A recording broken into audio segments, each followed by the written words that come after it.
All right. Good evening, everyone, and thank you so much for being here tonight. My name is Ben Zuloff. I'm the board president of the Reading League Illinois. I'm really excited for this evening's webinar, and I know you'll be excited to dive in. So I'm just going to do a quick overview of what we're doing tonight, give you a few updates of what's going on with the Reading League Illinois, and then we'll hand things over to Dr. Stollar, and we'll wrap things up with some Q&A. So hopefully this isn't your first webinar with the Reading League Illinois. But if it is, we're using a webinar format, which means that the audio and video are disabled. But you can still put your questions and comments in the Q&A, which will only be seen by the speakers and the panelists, or you can put them in the chat, which will be seen by everyone. Please feel free to put your questions in either place, and we'll do our best to monitor those and get as many as possible out to Dr. Stallard at the Q&A during the ends. So just a little bit about us. The Reading League Illinois was founded in 2021 as the 19th state chapter of the Reading League, which is a national education nonprofit led by educators and reading experts dedicated to promoting knowledge and accelerating the global movement towards reading instruction rooted in science. As a state chapter, all of our volunteer board is currently made up of 11 people from around the state who are passionate about improving literacy in Illinois. We come to this work from a variety of perspectives. That's teachers, parents, instructional leaders, curriculum coaches, dyslexia specialists, but we all share common commitments towards working towards literacy and justice for all. On your screen, you'll see just a brief overview of the webinars we have set for this fall. I'm super excited for tonight. I think beginning of the year and starting about assessments, why are we giving these assessments? How do we use them is a great start. On October 10th, we'll hear from Sue Pimentel, who is one of the lead authors of the Literacy Common Core State Standards on placing text, not standards, at the center of instruction. And then in November 14th, we'll jump into the cognitive load theory and explicit instruction with Zach Rochel. Our winter theme is going to focus on the complexities of comprehensions, and so what it takes to fully comprehend grade level text. And then in our spring theme, we'll move from reading comprehension to writing ability. We also have some great coffee chats lined up. The coffee chats typically take place about the third Saturday of each month. The October date is moved just a little bit to accommodate our guests. These are really informal, unrecorded, and unfiltered conversations that really give you a fun way to connect with our other like-minded educators around the states. If you're already a member of the Reading League Illinois, you should have gotten an invitation to register for this month's coffee chats and actually all of these. If you aren't a member yet and you'd like to join us next Saturday, you'll need to sign up as a member, and then you'll get a registration link in the email. So I'm really hoping to see you all there next Saturday. Also, we have exciting scholarship opportunities. So we have 2 scholarships that we give away in the fall every year. The first is to cover the conference, the Everyone Reading Illinois conference this year, the Dynamics of Dyslexia, taking place on October 8th and 9th. On the NIU campus in Naperville. We also will cover the cost for another lucky winner to go to the Reading League Wisconsin's annual conference, Turning the Tide, which is on October 4th. That one you can attend either virtually or in person.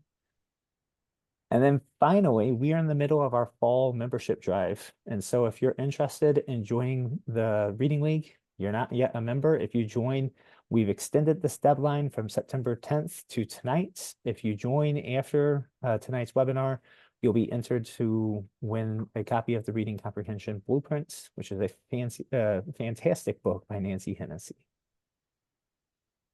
All right, so you didn't come here to hear from me, or you came here to hear Dr. Stollar, so I'm going to, at this point in time, turn it over to you. For those of you who may not know her amazing backgrounds, Dr. Stollar is the founder of Stephanie Stollar Consulting LLC and the creator of the Reading Science Academy. Dr. Stollar is a part-time assistant professor in the online reading science program at Mount St. Joseph University and a founding member of the National Alliance for Supporting Reading Science in Higher Education. As a board member for the Innovations in Education Consortium, she collaboratively plans the annual MTSS Innovations in Education Conference. Dr. Stollar has worked as a school psychologist and educational consultant and as vice president for the professional learning for Acadians Learning Incorporated. She has also provided professional development, conducted research, and published in the areas of assessments, early intervention, and the collaborative problem solving She is passionate about aligning practices to research and designing school systems to prevent reading failure. Dr. Stollar, it's an honor and a pleasure to have you here with us tonight, and thank you so much. The floor is yours. Thanks so much, Ben. And thanks to everybody behind the scenes there at the Reading League Illinois chapter for organizing this event and inviting me to be part of it. I'm honored by everybody who is here tonight to spend a little time talking about assessment in the service of better outcomes for all of our students. I put a copy of the slides in the chat, and hopefully Ben and or Louise will take the document, put it on their computer, and help me by sharing it repeatedly throughout the presentation in case we have folks who are joining us. They'll be able to access it as well. So I'm going to invite everybody to help this to be interactive. I'll pause occasionally and see if there are questions. And again, look to Ben and Louise to help with presenting some of those questions. We'll definitely have time towards the end for any questions that you might have. The title of this talk really comes from some words of Wes Hoover that I heard a couple of years ago during one of his presentations about the simple view of reading. And they stuck with me. And I'm sure that this isn't the exact quote. I'm certain that it's not. I think his words were something more like, what am I teaching? Why am I teaching it for these students at this time? But that phrase really stuck with me as a guidance, a way of thinking about and reflecting on why are we doing what we're doing currently with students, and is this actually the right fit? So I wanted to frame the presentation around that big idea, and also in a little bit of a frustration about the fact that we know so much about reading, certainly not everything, but we know a great deal. And that information has not made its way to all of you who are in the classroom. So this has been my mission. I know it's the mission of the Reading League and all of the folks who are volunteering for the chapter in Illinois, and probably your mission as well, to make sure that we take what's in the research and leverage it to the benefit of all students. We should not be getting the outcomes that we're getting in schools. And this effort around what we're calling the science of reading is the latest iteration of an initiative to close the knowing and doing gap and to make it possible for every single student to be lifted through literacy. This is the mission that we're all on. I'm going to be talking about what, in my experience, has been effective in schools. I'm going to share my understanding of what's in the reading research. I'm going to give you my best examples of ways that you can act on what's in the reading research. And I want you to think carefully about what I'm saying. I want you to ask questions, push back on it if you need to. But I want you to stay focused on your student outcomes, because that is, in fact, for me, the bottom line. So don't take my presentation here tonight as must-haves or the one and only way. I want you to stay focused on what your students need, using assessment to find out what they need, but more importantly, on outcomes. We don't have to be satisfied with failing so many students. We don't have to just roll them on to the next school year without the skills that they need to be able to access print. We actually can do a lot better than we have been doing. And so what I'm going to share with you is my 30 plus years experience with changing outcomes for students related to reading. So I'm going to be talking about Wes Hoover's ideas as a way to remind you about being reflective about what students need and basing the actions in your schools on the student data. So I always frame my presentations within the definition of the science of reading. This definition comes from the Reading League's defining guide, which you can download from their website for free, or you can purchase a hard copy of this document. I'm just showing the definition so that we're all talking about the scientific research from the same perspective. But there's an entire guide that includes an explanation and an elaboration of some of the terminology that you see here in the definition. We're not just talking about a single study or a handful of studies. We're not just talking about recent research. We're not even just talking about learning to read in English. We are talking about a vast body of evidence, not only about reading, but also about writing. And within this definition of the science of reading, what I have highlighted in purple is the bottom line for me, as I've said many times, which is about student outcomes, improving student outcomes through the prevention of and intervention for reading difficulties. And that is the MTSS model. So even if you're familiar with that definition of the science of reading, you may not know that MTSS is part of the defining guide. So I always like to include this image from that document to remind folks that the science of reading is not just about swapping out programs. It's not just about using something that has science of reading on the cover versus a different approach to reading instruction. To actually implement what's in the reading research, you have to have a framework for matching and contextualizing what your students need, understanding what your students need in the context of your school system, your resources, your constraints, and difficulties, and using MTSS as the framework for delivering the best opportunities for students to become skilled readers. The aspect of the reading research that has driven me through my entire career is the fact that we can actually prevent reading difficulties for almost every student by what we teach and how we teach in preschool, kindergarten, and first grade. And for students beyond first grade, we can intervene early and change outcomes. And so that's what all of the science of reading for me is about, finding students early so that we prevent reading difficulties. And we are out of the business of intervening. We are into the business of prevention. Because when we look at large scale research studies across time, we see that students who are struggling readers at the end of first grade tend to continue to struggle in spite of receiving intensive intervention supports. And the difference between the on track or typical students and the students who are having difficulties with reading gets larger over time. And as you all know, that becomes so much more difficult to turn things around once students are struggling readers. Now, I want to make sure that I don't leave you with a misunderstanding. It's not that we can't intervene with older struggling readers. We absolutely can. It's just that what it takes to do that is very time and resource intensive, and schools are often not organized in a way to provide what the research suggests, something like an hour and a half to 2 hours of reading intervention every day.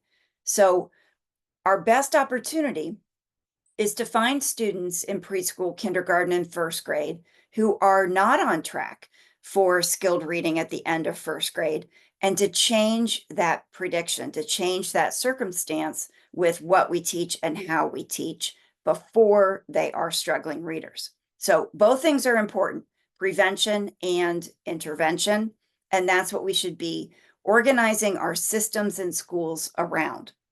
So that's what the multi-tiered systems of support, or MTSS model, is all about. Teams at all levels of the system, so district leadership teams, school leadership teams, grade level teams, and student level teams, all using assessment data in a structured decision-making process to identify barriers and eliminate barriers to student success. So this image of a three-tiered model originated in public health. It was originally conceptualized as 3 tiers of prevention of reading failure: primary, secondary, tertiary prevention.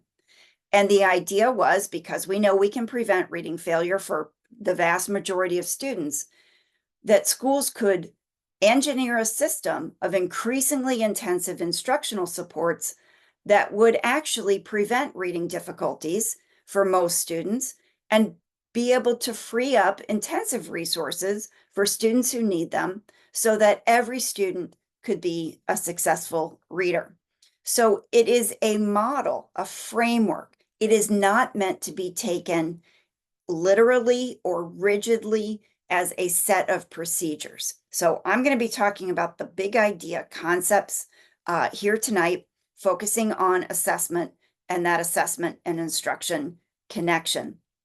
So one of the big ideas behind the MTSS model for reading improvement is about matching students to the kind and amount of instruction that they need very efficiently and in a preventative approach, not waiting until students fail to learn to read and not asking students to jump through hoops.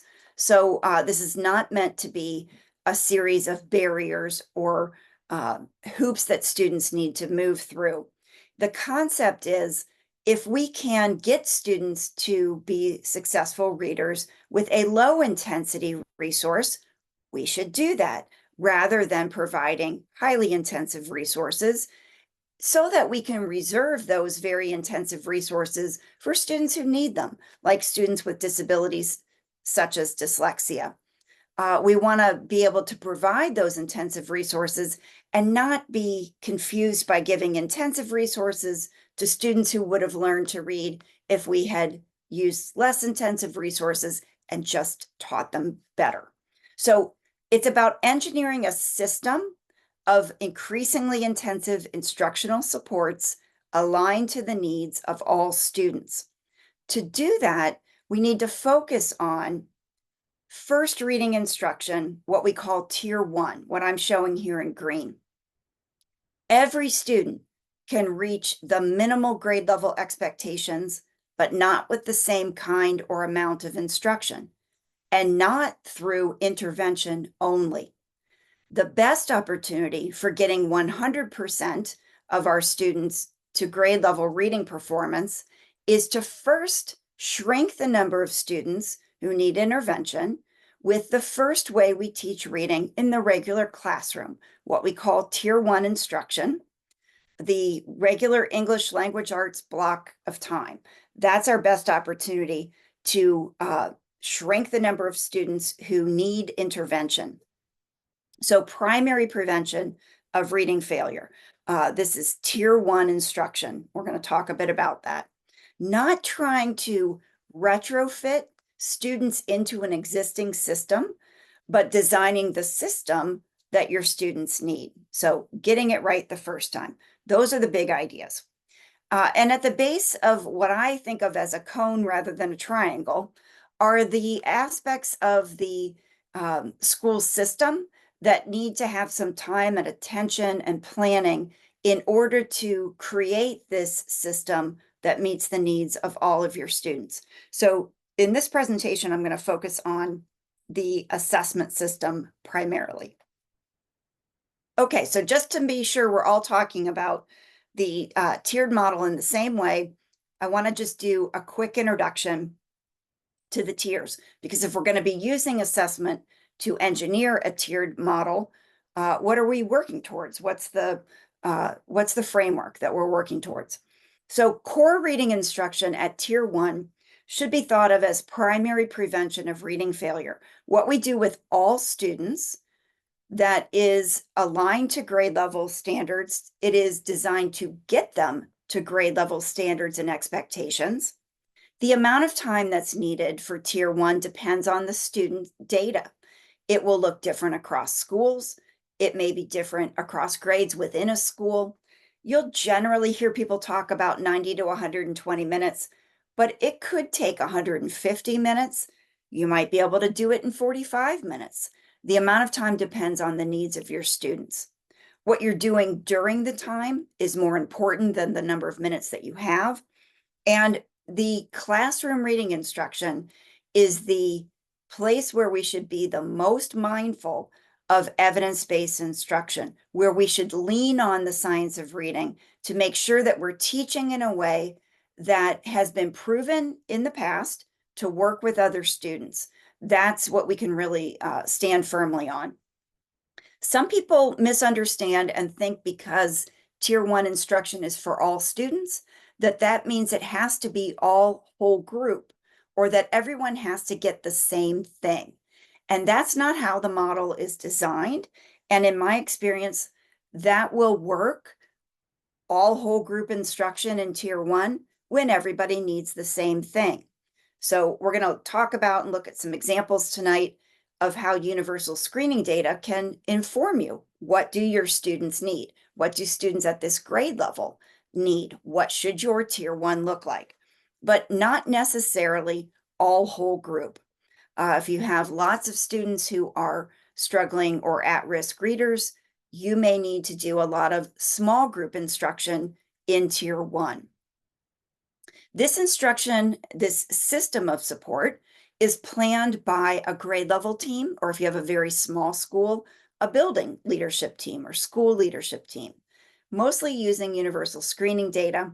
And you'll know if your Tier 1 instruction is working if something like 80% of your students get to grade level expectations with Tier 1 instruction only, no intervention. So this is what I was talking about in terms of shrinking the number of students who need intervention by preventing and intervening early with what we do in classroom reading instruction. 80% is not like hard and fast. The concept is vast majority of students do not need intervention because your first reading instruction in Tier 1 has been so lined up to what the students need that has caused the vast majority of students to reach your grade level expectations. So layered on top of highly effective Tier 1 instruction would be Tier 2 or strategic reading instruction, or secondary prevention of reading failure. The purpose of Tier 2 is to accelerate student progress and catch up the students who are at risk or struggling readers. There is nothing set in stone about the amount of time or number of days of week. The only thing that you should be thinking about is our Tier 2 intervention actually accelerating progress for students and catching students up? If nobody who's getting your Tier 2 intervention is closing the gap and catching up to grade level, then you might need to reconsider what you're doing in Tier 2 intervention. You should be providing aligned instruction, the same evidence-based instruction, the same instructional routines, working on the same skill that was being provided in Tier 1.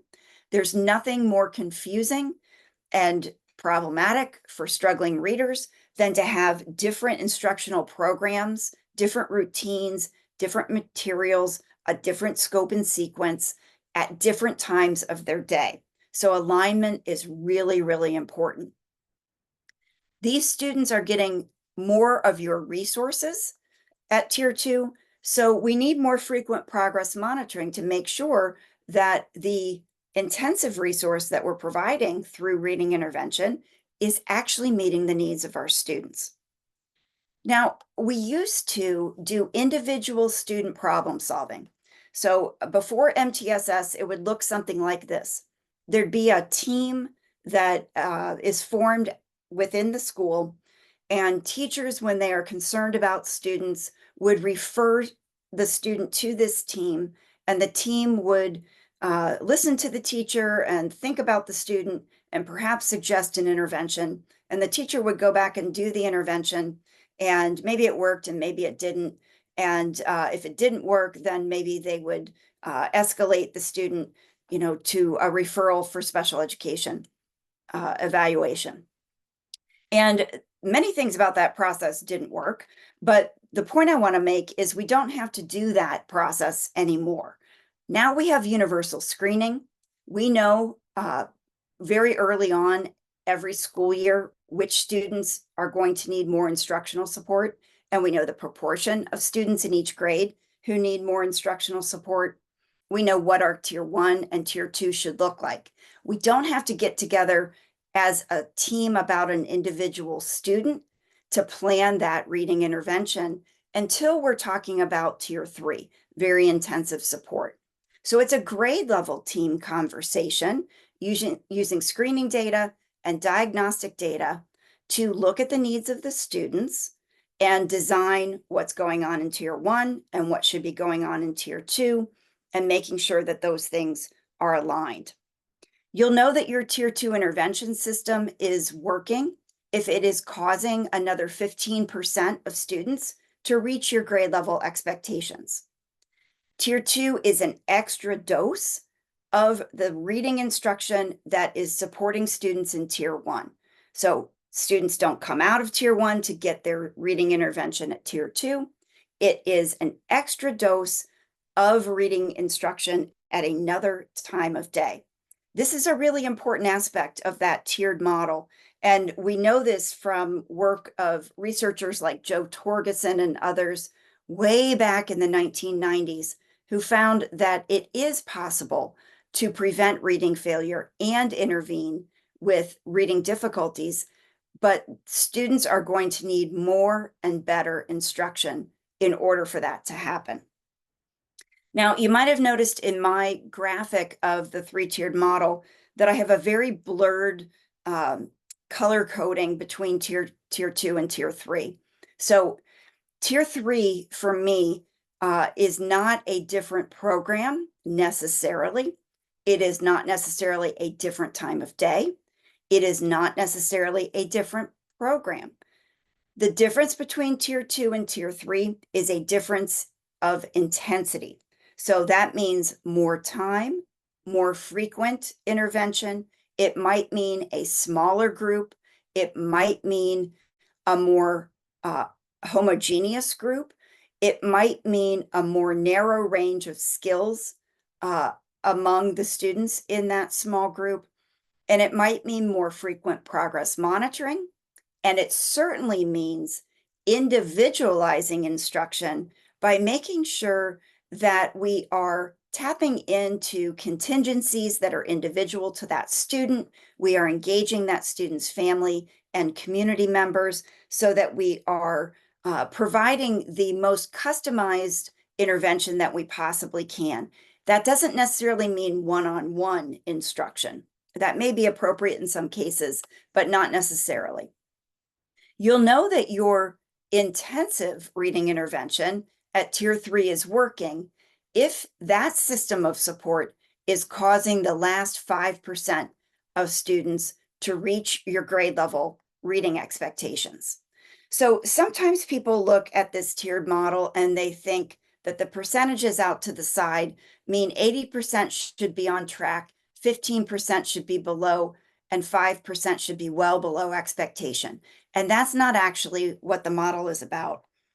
Because we can get just about every student to grade level reading expectations, these numbers add up to 100%. And the instruction that we design, the systems that we design, should be causing that outcome to happen for our students. Okay, so I'm going to pause here and I'm going to see if Ben or anyone else wants to unmute. Well, I guess it's Ben or Louise who could unmute. And if there's anything in the chat that I should deal with now before moving forward, feel free to unmute and ask it. Nothing in the chat as of yet. Okay. I'm going to move forward then and invite people to put their questions there as needed. Okay, so I mentioned that at the base of this tiered system of instructional supports, we have to have assessments for some specific purposes. In order to build this successful system of reading prevention and intervention, we have to know what's going on with our students. And so that system of support for assessment centers around 4 purposes or questions that are specific to an MTSS model of school improvement. First of all, we need to have universal screening that answers questions about which systems need support, and which students need support. We also need to know why the reading difficulties are happening. Why are they happening for this student? Why are they happening for every student? And exactly what should I be teaching next?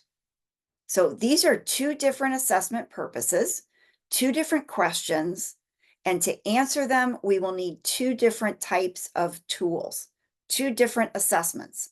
You cannot use the same assessment for screening that you use for diagnostic. They are two different assessment purposes that do not overlap at all. We're going to talk about the characteristics and go a little bit deeper into that. In an MTSS model, you also need to know if your instruction and intervention is working. So you'll need progress monitoring tools. This is formative assessment that tells you in real time, should you keep teaching what you've been teaching, or should you make an instructional change? And there is some overlap between universal screening tools and progress monitoring tools, and I'll talk about that in just a minute. The fourth question that you need to answer is a summative assessment question, looking back at the middle or end of the year. Did instruction work? Did students learn what I taught? So that's what I call outcome evaluation. You'll be familiar with that as achievement testing. So let's talk about each one of these assessments and give some characteristics, give some examples, and see if we can clarify the differences. Then I'm going to give you a little bit of a quiz to test your knowledge, and then I'll walk through a student example so you can see how these different assessment purposes play out for designing instruction for students. So universal screening, once again, answers the questions, which students need support and which systems, tier 1, tier 2, or tier 3, which system of our MTSS needs support. This is sort of like a check engine light in your car's dashboard. It's sort of like a well baby check where you take a newborn to the pediatrician on these regular intervals. It's sort of like those health assessments that they do at the doctor's office when you first walk in the door, like taking your temperature, your blood pressure, your weight. All of those are functioning in a similar way to universal screening of reading. So it is, in fact, universal. It's something that we do with all students, typically 3 times a year, because we want to check in on the reading health of every single student, even the students who are on track at the beginning of the year. MTSS is for all students. Yes, we're concerned about struggling readers, but we're concerned about high-performing readers. They should grow as well. Because we're using universal screening with all students, it has to be brief. We have to minimize the amount of time that we take away from instruction to do this important assessment. Jack Fletcher would say universal screening doesn't need to take more than about 5 to 10 minutes per student. We want to have universal screening tools that are standardized. This means they are given and scored in the same way to each student every time they're given. So there are standard directions, scoring procedures, prompts. For example, student A gets exactly the same assessment that student Z gets, so that we can compare student to student, and we can compare students to a standard or expectation of performance. We want screening tools that can be given student after student in a way that is consistent. It shouldn't matter who gives the assessment to the student, we would get the same result. That's reliability. We also want universal screening measures that are valid for the purpose they were designed for. So this is why I am taking the time to lay out 4 purposes of assessment, because you don't want to confuse these things. If you are trying to use an outcome measure for screening, you do not have a valid assessment tool. So you want a screening tool that has been validated for the purpose of predicting future reading performance. That is the ultimate purpose of universal screening. We want to be able to know early on, as early as possible, in preschool, in kindergarten, at the beginning of every grade, up through high school. We want to know early on who is either at risk of having a reading difficulty at the end of first grade or who is already a struggling reader so that we can work with time on our side. We can provide early intervention and prevention supports to that student to change the future outcome. And because we have a preponderance of converging evidence around the essential early literacy skills, those would be really good skills to screen on: phonemic awareness, oral language and vocabulary, phonics, text reading fluency, and reading comprehension. Indicators of those essential skills work really well for screening. Research says those are the must-haves for early literacy. Why wouldn't we screen on exactly those skills? And I like to have screening measures that give me information not just about the individuals who are at risk, but about the systems that are at risk. Meaning, I want to be able to aggregate the results across all the students in my grade level so that I can see the percentage of students who are on track versus the percentage of students who are at risk. So here's a picture of the way that I think about those essential early literacy skills. You'll recognize the simple view of reading represented here, because if I want students to be able to learn through reading, if I want them to have strong reading comprehension, the route to get there goes through language comprehension and word recognition. So here's those big five that I just mentioned, those essential literacy skills. Those are the things we should be screening on.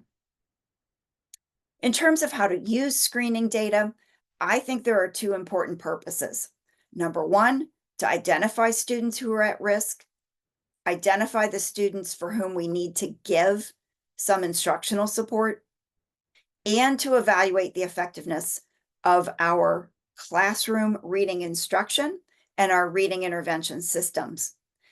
If we have more than 20% of our students at any grade level who are below expectation, our next step after screening is not to just put those kids in intervention. Our next step after screening is to analyze and improve our tier 1, our classroom reading instruction. This is the step that I don't see as many schools taking. I wish that the legislation in states was directed towards this aspect of screening, because unfortunately I see a lot of the first purpose of screening happening, which is great. We're identifying students who are at risk, but unfortunately the process is to send, so to speak, send those students to intervention, those struggling readers to intervention, while continuing business as usual in the classroom. And in some schools I've worked with, more students are out of the room for intervention than are in the room for instruction. And so we really need to pay attention to what's going on in the regular classroom.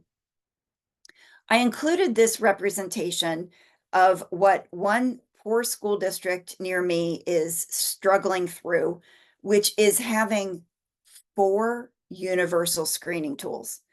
Beginning, middle, and end of the year, they are using 4 what they think are screening tools.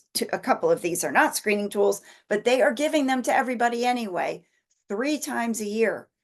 And I threw in their results here in terms of the percentage of students who are on track readers, because more is not better in this case.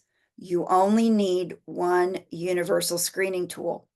You need a good one. You should pick one. You should definitely have one, but you only need one. Having more clearly does not result in better outcomes.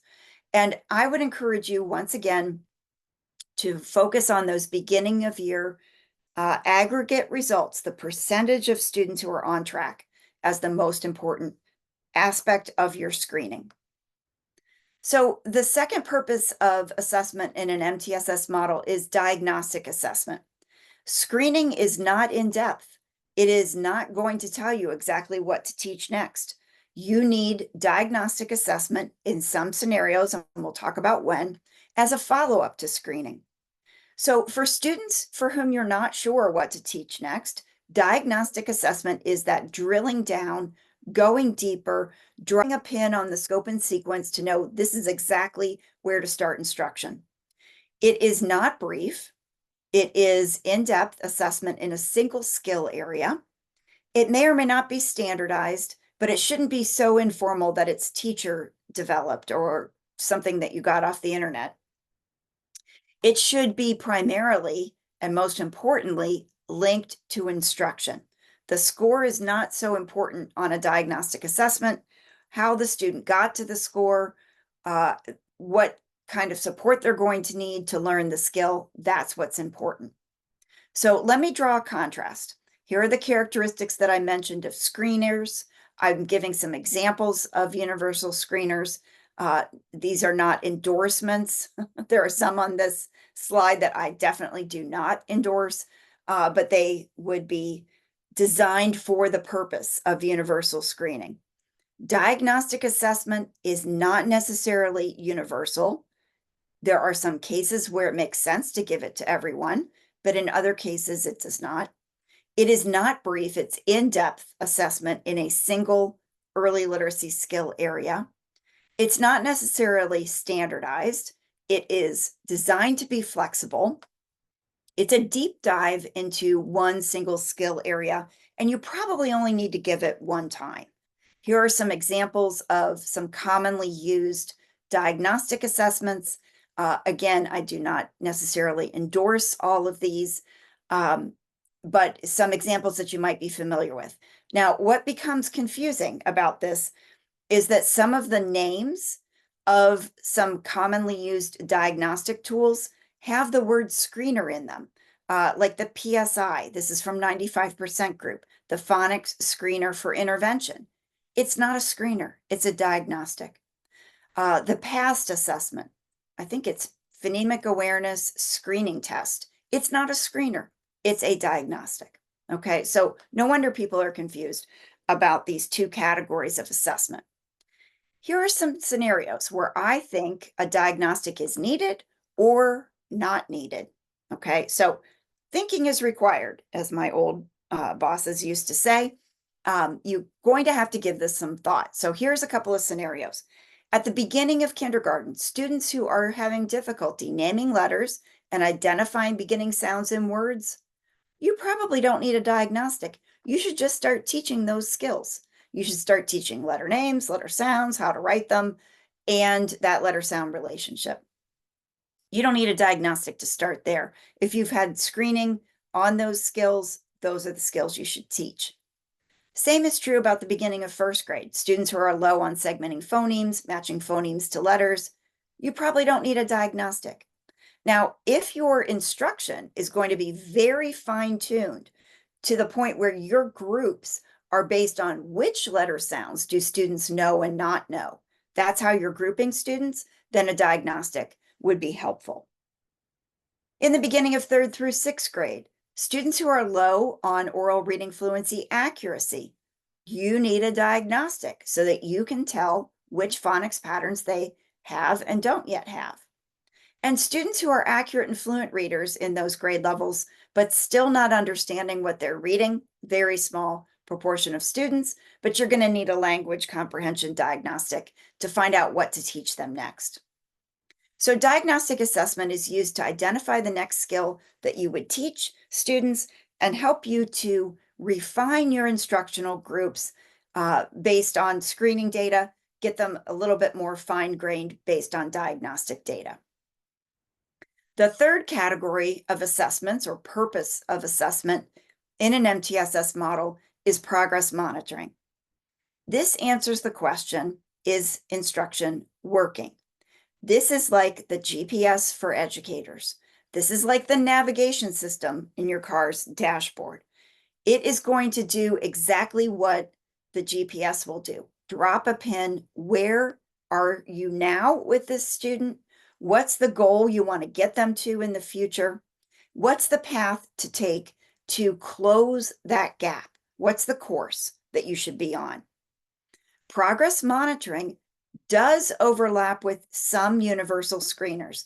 The curriculum-based measures like Acadian's, Dibble's 8th edition, FastBridge, Ames Web, they all have alternate forms of the same assessments that are used for screening, different versions or forms of those assessments that can be given every week or every other week so that you can visually see on a graph student learning. The value of this is to make the learning visible to you and to make sure that you are aware if your instruction isn't causing the student to close the gap very early on, so that you don't wait until the middle of the year and find out, oops, the student didn't make it. You know, in real time, as you're teaching, you're getting that feedback that your instruction is currently not on course with the student. You need to make a change to your instruction. So progress monitoring is not about documenting failure. It is feedback to the instructor. Should I keep teaching what I'm teaching in this way, or should I make a change to what I'm teaching or how I'm teaching it? I wanted to make a clarification or an attempt to clarify that there are two different types of progress monitoring and that both are needed. You're actually going to have both types of monitoring. What I call progress monitoring, capital P, capital M, is what I've just been describing. What are alternate forms at the same level of difficulty, tracking students' progress towards future reading health, this formative assessment where you are looking at a graph of weekly performance. The second type of monitoring is what I would call mastery monitoring. This is summative monitoring, something like a unit test or an end of lesson test or an end of the week spelling test or reading test that you might give to see if students learned the skills that you previously taught. So here's an example of the first capital P, capital M progress monitoring. Is instruction working? Is the student on track? Is my instruction working, or do I need to make a change? And an example of what I would think of as mastery monitoring is something like an end of lesson test where you're asking students to read and spell words that have patterns that you have previously taught. So a summative assessment that can inform your next step for instruction, but it's designed to measure specifically the skills that you have taught previously. I'm not going to spend time on outcome evaluation. This is achievement testing. This is your state test for English language arts in 3rd grade and above. This is testing those grade level standards and objectives in a summative way. At the end of the year, did students learn what we taught them? You need an assessment, one assessment for each of the 4 purposes: screening, diagnostic, progress monitoring, and outcome evaluation in each of those essential skill areas. You just need one at each grade level for each of those purposes.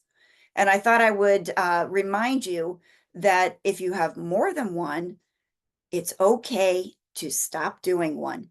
This term de-implement is one of my favorites because sometimes in education we just keep adding more and more and more, and we forget sometimes to stop and analyze, think about what we're doing. Maybe we can take something away that is no longer serving us or is a duplication.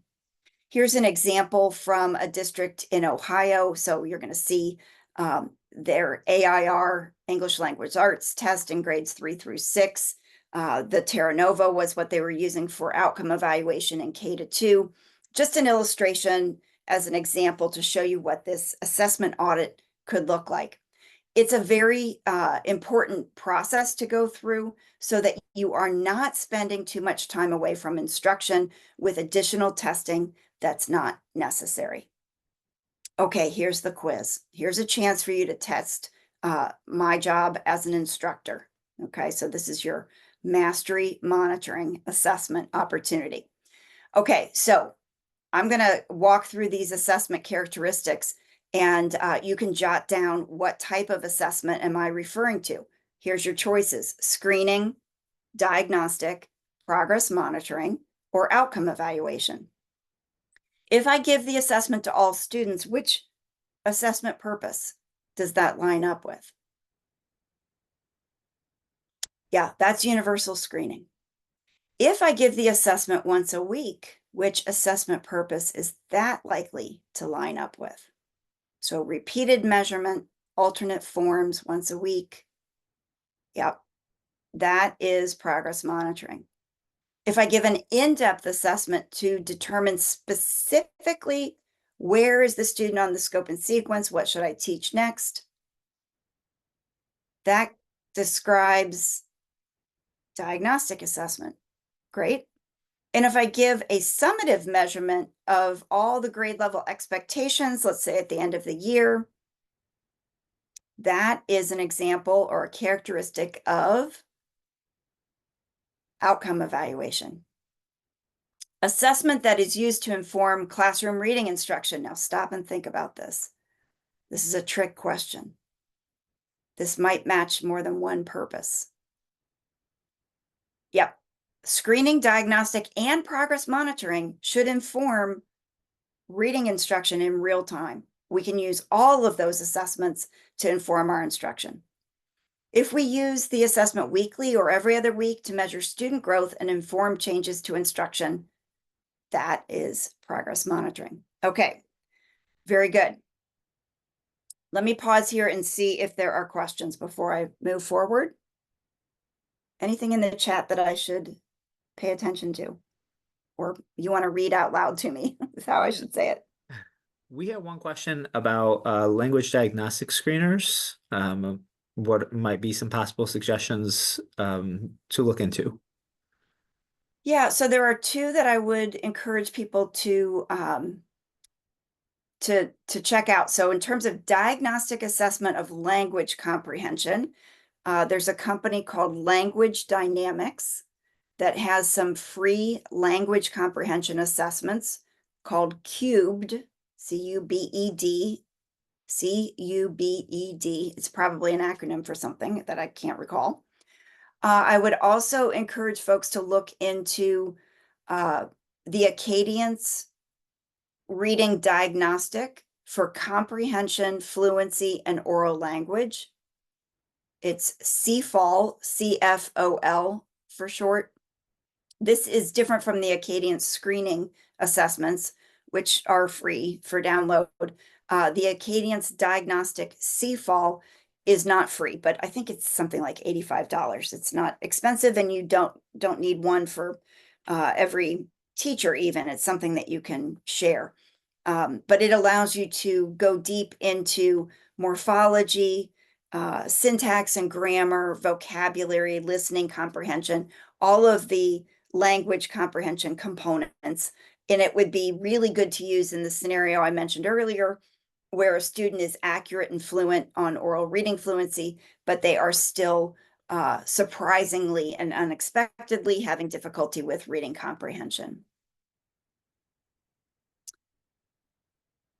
Okay, so what I mentioned are diagnostics, and they are not for screening. Cubed may actually have some screening measures too, but those are two diagnostics that you could explore.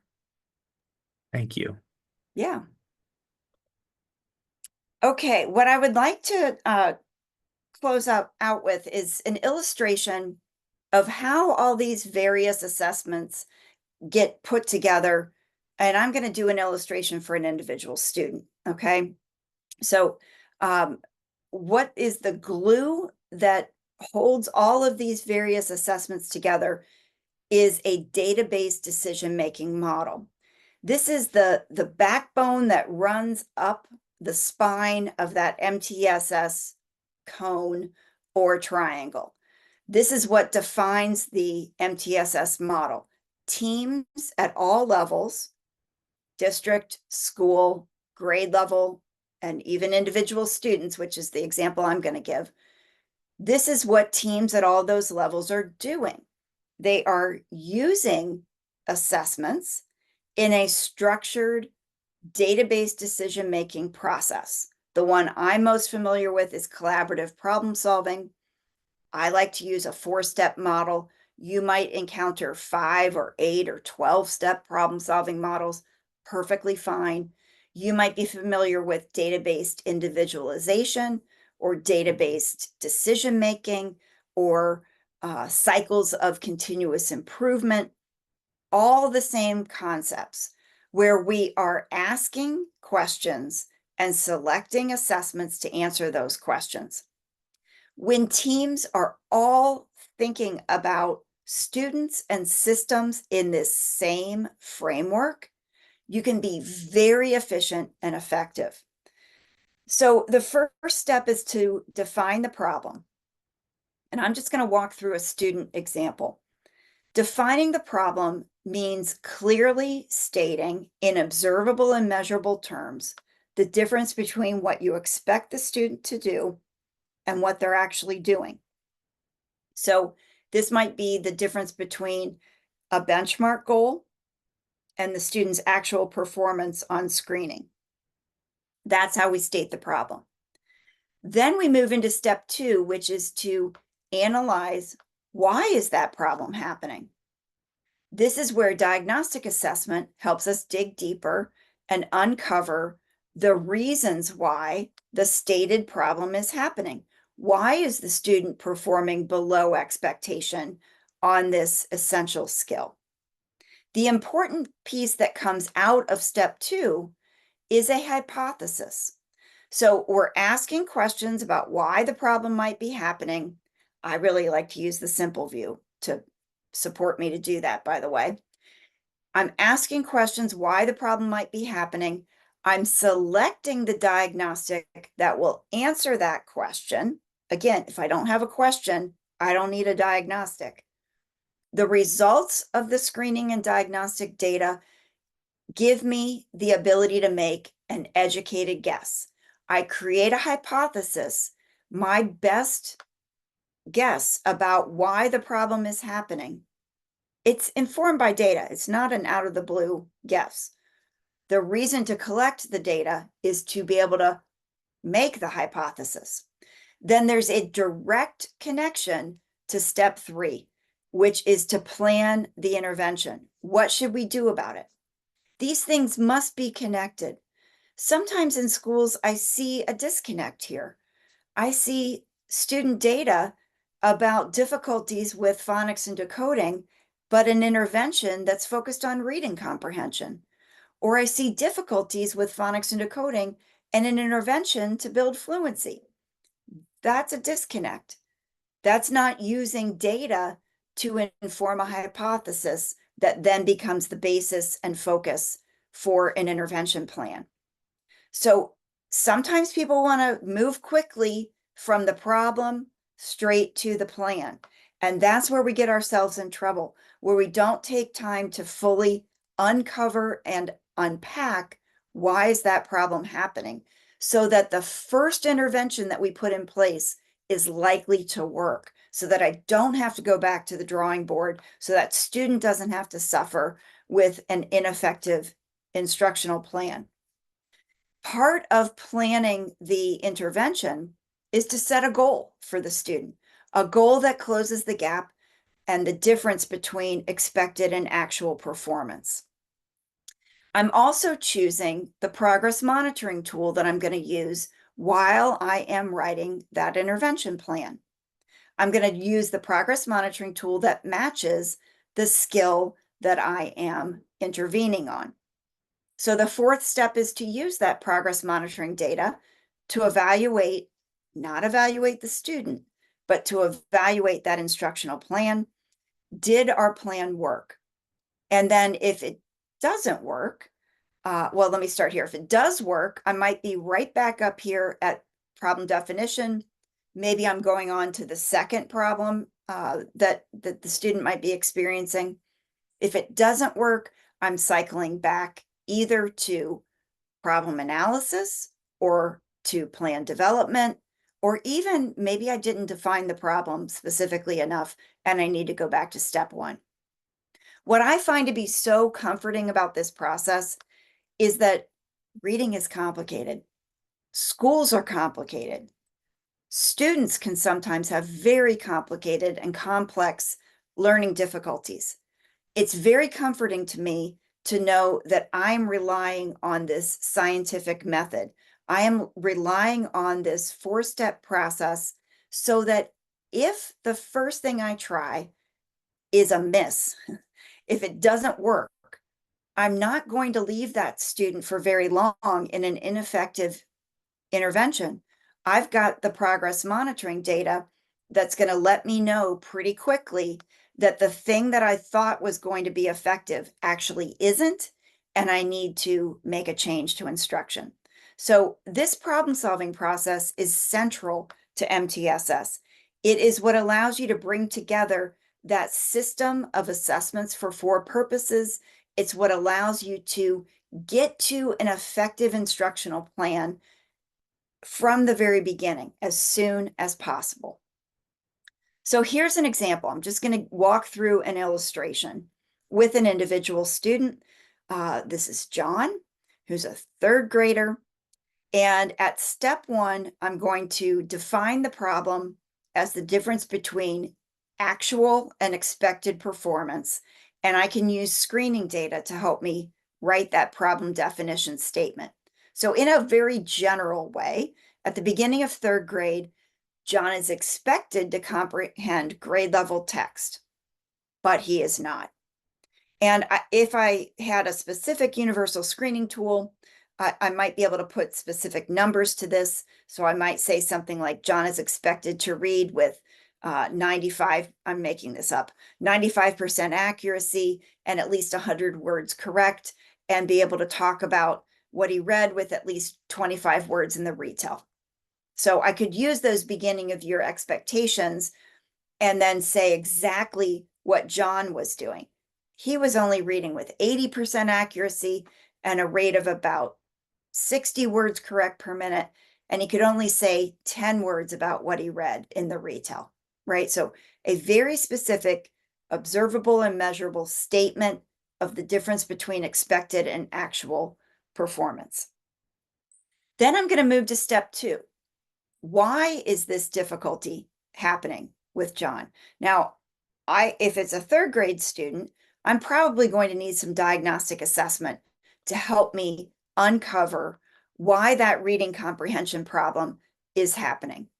I'm going to be guided by the simple view in thinking about this, because this is where the simple view is so valuable.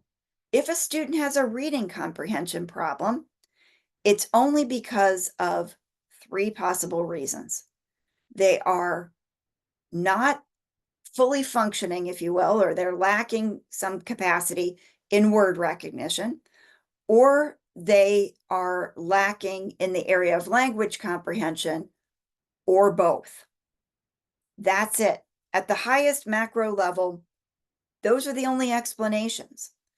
That's really helpful when I start to try to unpack and analyze the problem of reading comprehension for a third grader. What are the possible reasons? He might have difficulty with decoding, or he might have difficulty with language comprehension. Even if I read the text to him, he'd have difficulty understanding it, or he might have difficulty in both areas. So that's going to lead me to chaining backwards through this sort of route to reading that I laid out earlier. I'm going to be asking problem analysis questions about a third grader, John, who is having difficulty understanding third grade text. I'll ask questions like, can he understand third grade text that's read to him? I'll be exploring his language comprehension. Does he have age appropriate vocabulary? Does he have age appropriate knowledge of morphology and syntax and so on? I'm also going to generate problem analysis questions about word recognition. So I would start with, can he read grade level text fluently? And then I would follow that up with, can he read grade level text accurately? And I would take it from there. So that's the starting. So does he have word recognition? Does he have language comprehension? That's the beginning of problem analysis. That structures up my thinking about which diagnostics do I need. Diagnostic assessment should not be a blanket for everybody. We should move away from this idea of a battery of assessments. We should not just automatically or reflexively give students a group of assessments that we give to every single student. We want to be efficient and find out the information that is going to lead us to an effective intervention for a student. So another way to think about this is in terms of problem analysis questions in those categories of word recognition and language comprehension. Is the student accurate but not fluent?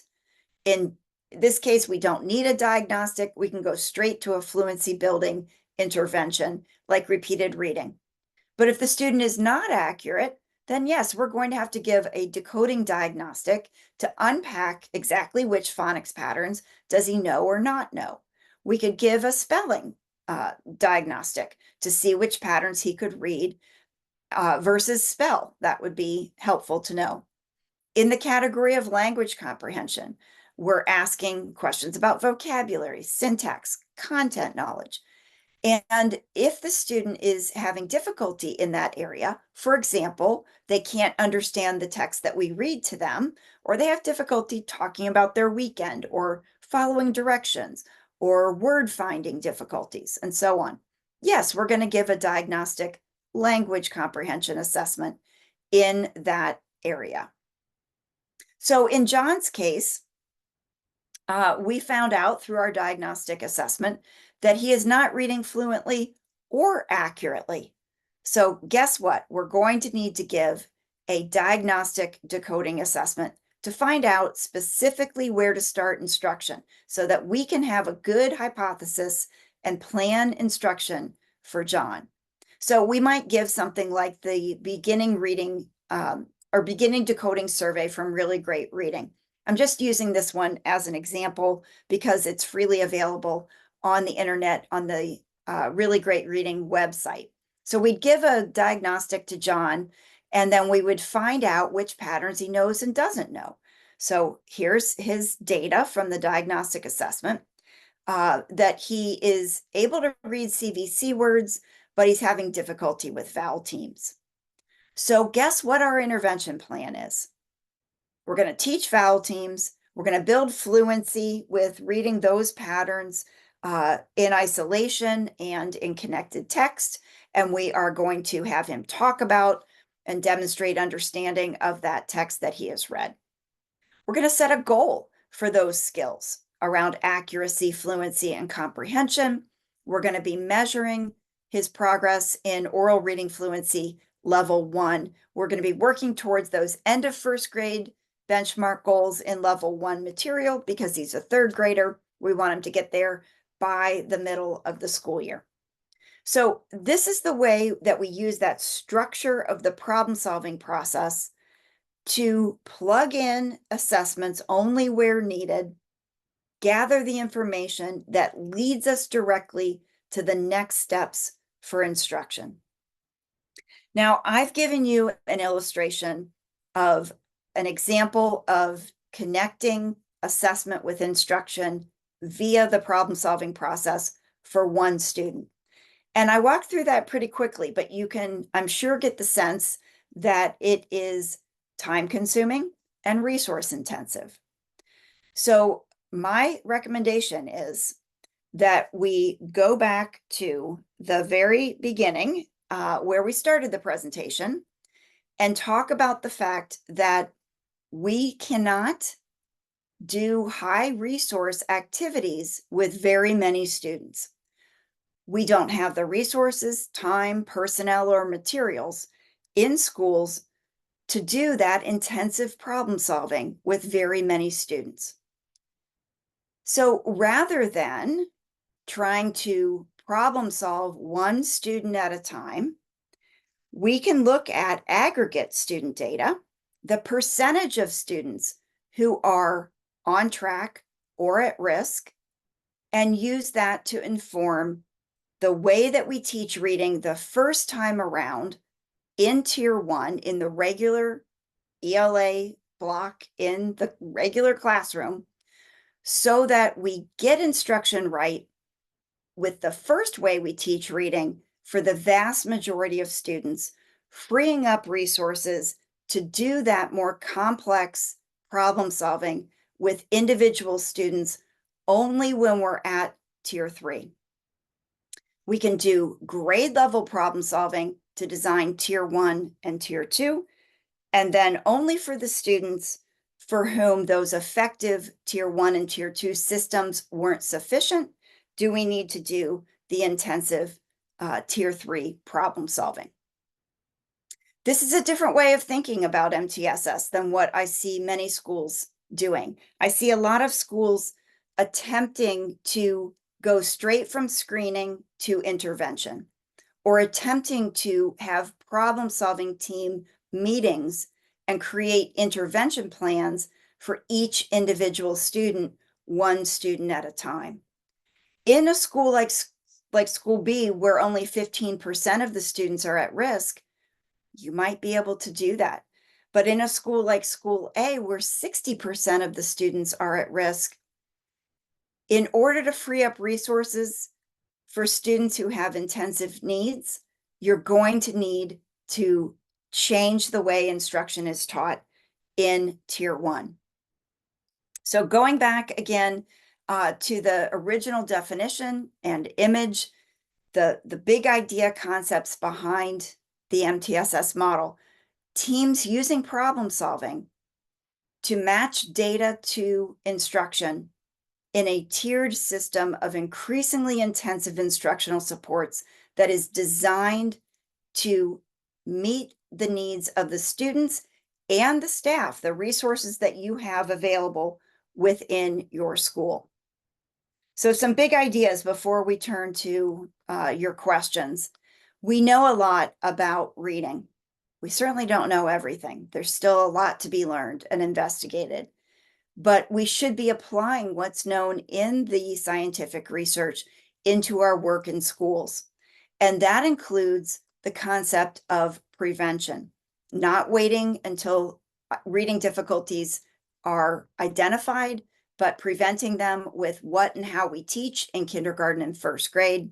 And for students who are struggling readers beyond first grade, intervening as early as possible, using the place where students spend most of their reading instructional minutes, that's Tier 1, as the best opportunity to shrink the number of students who need something additional as reading intervention.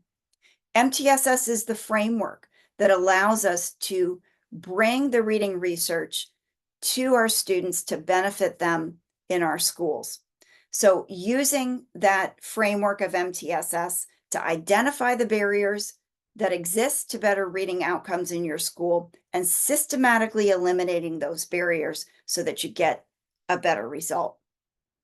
Okay, my contact information is on this last slide. I'm going to just pause here and use this as an opportunity to see what questions you have. I have not been watching the chat, but I can open that up now. I bet Ben has been watching the chat for us. I have been And watching the chat. One okay, question that I received was um, so if K1 is the best time to intervene or best time to prevent, not intervene, um, I guess where do we prioritize when a large percentage of both K and 1 aren't meeting benchmark? like if you have to pick which grade. Yeah, pick or I mean it's not just about students, it's also about systems. I guess how would we evaluate? I mean, picking the grade is what you kind of laughed and said, but also evaluating the systems. Where do we start there? So evaluating the system starts with the screening data. So that's what tells you how effective your system, your current system is. And some things to look at. And if you find yourself with more than 20% of your students at risk at any grade level, some things I would encourage you to look at to improve your Tier 1 instruction would be things like what do all of the staff know about the reading research? So professional development and coaching is really, really important. Number two would be time. So the schedule. Do you have a protected amount of time? Meaning nobody's coming out of tier one, nobody is interrupting tier one. Do you have a protected amount of time that's scheduled in the day for that tier one reading instruction? Number three would be what's happening during tier one instruction. So analyzing what's being taught, how it's being taught in terms of instructional routines, materials, grouping formats. Those are all important. And a fourth aspect to consider is resource allocation. Flexible service delivery is an important aspect of MTSS so that we are integrating general education and special education, compensatory education, resources, all coming together to support students starting in the regular classroom in tier one. So other educators within the system flooding the grade level to get that skill-based differentiation within tier one. Those are some high value targets of analysis and potential change when you find that your current system of tier one instruction is not causing 80% or more of your students to reach your grade level expectations. Resources are limited. So you might find yourself in the situation where if you're a K-5 school, more than 20% are below expectation on screening in every grade level. In those cases, I typically encourage folks to start with prioritizing K and 1. It's going to be easiest to get kids on track in those grade levels. It will take less time and less intensive resources. And if you get them on track by the time they leave first grade, then there are benefits, of course, to those students and to the system in every grade level beyond that point. That always feels uncomfortable. So it's not that you don't provide any resources to second grade and above, but you're going to have to think about what those resources are. And it might not be personnel. Initially, it might be something like a class-wide intervention. It might be something like doing partner reading with paragraph shrinking as a class-wide intervention, or doing collaborative strategic reading as a class-wide intervention, or using something like 95% groups, multi-syllable routine cards, class-wide intervention. So being thoughtful and targeted with what kind of support is going to be most helpful in second grade and above, while you are directing resources to K and 1. So I don't know if any of that was getting at the person's question. So feel free to give a follow-up. No, I think that was very helpful. Another question, we had talked about, prior to the starting that Illinois has been slow to make shifts. We're easing into the waters, we'll say. And so we have a lot of school districts that aren't quite at that 80% benchmark. And that's part teacher knowledge of what you just said, PD, part just curricular resources, part instructional strategies. And is there any guidance of schools that we need to work on all three? Maybe jumping straight to 80% isn't quite the most realistic goal of what you might say to schools like that. Yeah, you should be able to double your percentage of students at benchmark from the beginning to the end of kindergarten and first grade. I can say that pretty confidently from having done this work with schools for many decades now. That's not unrealistic to expect to double the percent at benchmark across the year in KM1. You're not going to see that with second grade and above. You're not going to see quite that drastic improvement. But being one of the last states to sort of get on board with the science of reading, if you will, doesn't have to be a disadvantage. I actually see that as an advantage because you can avoid some of the mistakes that other states have made. And so let me tell you what I think are some of the cautions that have not gone so well in other states. So you might be able to avoid this very common occurrence in other places where the focus is on screening and then straight to intervention, or screening and then suspecting a disability. Uh, that's not helpful. And so it's overwhelming many schools who think that that's what they're supposed to do. Um, so making sure that schools are doing what you just said, Ben, and they are actually evaluating, they're using the percentage of students at benchmark to evaluate the classroom reading instruction.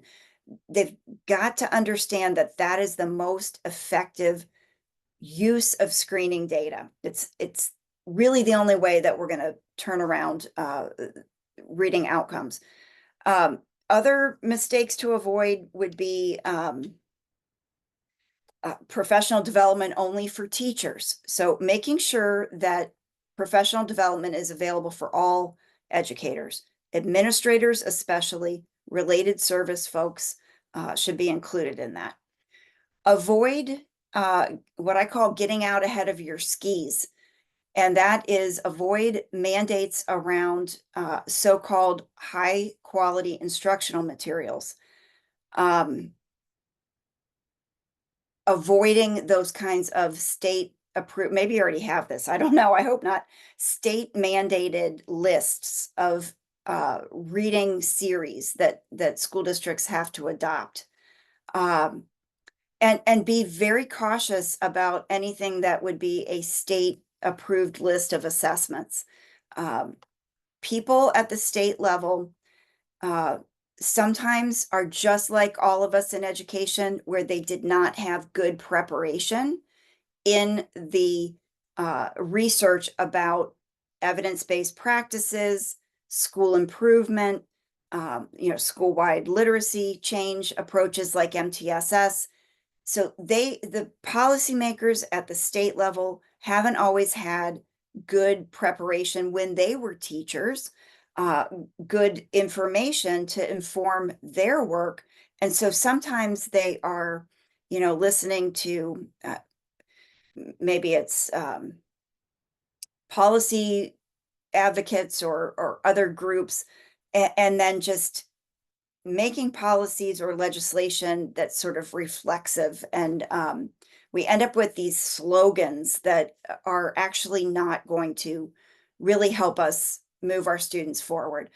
And then the last thing that I would say in terms of, you know, changes that the state could be looking at making, this database decision-making process is, in my opinion, the missing link to all of it. So preparing people in how to use collaborative problem solving, supporting them, incentivizing them to use it, making that the central feature, so that what we stay focused on is student outcomes. That's the most important part. The science of reading is not about a menu of mandates or, these are things that you must do. The thing we have to stay focused on is improving outcomes for students. And believe it or not, there's more than one route to get there.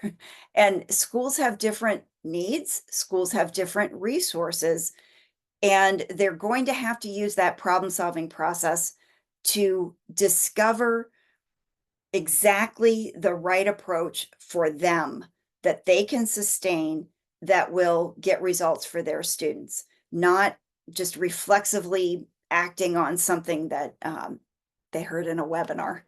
I think that's how I started, was that, I'm giving you the best of what has worked in my experience, my understanding of the research, but the real test is in what works for your students. If you're getting outcomes for your students, don't change what you're doing. If you're not getting those outcomes, I've given you some things to think about that you might change. Thank you. I think we have time for maybe one more question. It was in the Sure. Q&A of somebody, Kathy asked, what does this look like with a middle school setting when teachers are responsible for teaching word rec, but they're not familiar with teaching phonics? Yeah, great question. Really, really important in middle school. Everything that I said applies, especially this graphic of the path to reading, right? So, folks in middle school, junior high, high school, they don't get information about the components, the simple view of reading, what the capacities are that have to be built. They assume students are coming to the sixth grade able to read for meaning. And so when you have universal screening that tells you, guess what? Half of your students can't read the grade level text for meaning. You're going to have to equip your staff with knowledge, with tools, with systems that will allow them to go back, however far they need to go back, to whatever skill they need to go back, to intervene at that lowest point where the student is having difficulty and stack the learning opportunities on top of each other within the school day so that students can have their progress accelerated and they catch up to grade level. It can happen, but not without changing the way that we do business. There's not a different path to reading for older struggling readers. We've got to take them back to those skills that they perhaps didn't master when they were in elementary school. So, well, thank you so much. I feel like every time I listen to you speak, I learned something new. I've been Oh, thank you for that. wildly texting my colleagues who are on this call, actually. Just here's what do we need to take back? For those of you who Perfect. are still here, let me go ahead and share my screen real quick, please. Thank you for hanging with me. Share.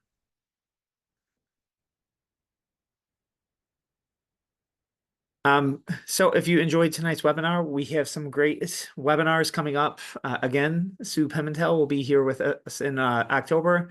We have Zach Groschel joining us in November. We're hoping to see many of you here next Saturday morning for our first coffee chat of the school year. This actually will be featuring a superintendent and a reading specialist who had Dr. Stollar in to work with their district at the beginning of the year, looking at assessment data. And so come here and learn from them on how they're actually using this information within their school district. For those of you who are Illinois Reading League members, there are clock hours. Please feel free to scan either the QR code or use the bit.ly. The secret phrase there is healthy assessment systems if we want to get those. Please don't forget, if you're not a current Reading League member, if you join by the end of the night tonight, you'll be entered into joining or reading that, winning that book, The Reading Comprehension Blueprint by Nancy Hennessy. And we have until Sunday to enter for the scholarship opportunity to go to one of those two conferences that will be offered next month. Outside of that, thank you so much for joining us tonight, and we really look forward to seeing you at our upcoming webinars. Have a good night, everybody.